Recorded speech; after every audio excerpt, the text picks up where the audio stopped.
ISR 9 news కి స్వాగతం. Macherla MLA Pinnelli Ramakrishna Reddy ఆయన సోదరులు సృష్టించిన అరాచకం అంతా ఇంత కాదు.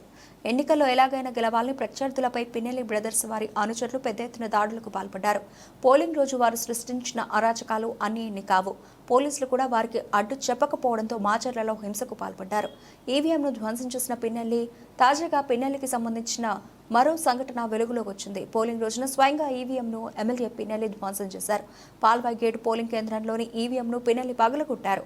పిన్నెల్లి ఈవీఎంను ధ్వంసం చేస్తున్న దృశ్యాలు సీసీటీవీలో రికార్డయ్యాయి. ఈ ఘటన ఆలస్యంగా వెలుగులోకి వచ్చింది. అయితే ఈ ఘటనను ఎన్నికల కమిషన్, పోలీసులు సీరియస్ గా తీసుకుని పిన్నెల్లిపై కఠిన చర్యలు తీసుకోవాలని ప్రజలు, ప్రతిపక్షాలు డిమాండ్ చేస్తున్నాయి.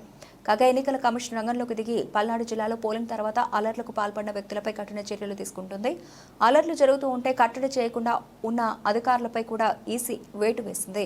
జిల్లా కలెక్టర్, ఎస్పీలపై కూడా చర్యలు తీసుకున్న విషయం తెలిసిందే. ఇప్పుడు పాల్వాయి గేటు పోలింగ్ కేంద్రంలో ఈవీఎంను పిన్నెల్లి పగలగొట్టిన దృశ్యాలు సోషల్ మీడియాలో వైరల్ అయ్యాయి.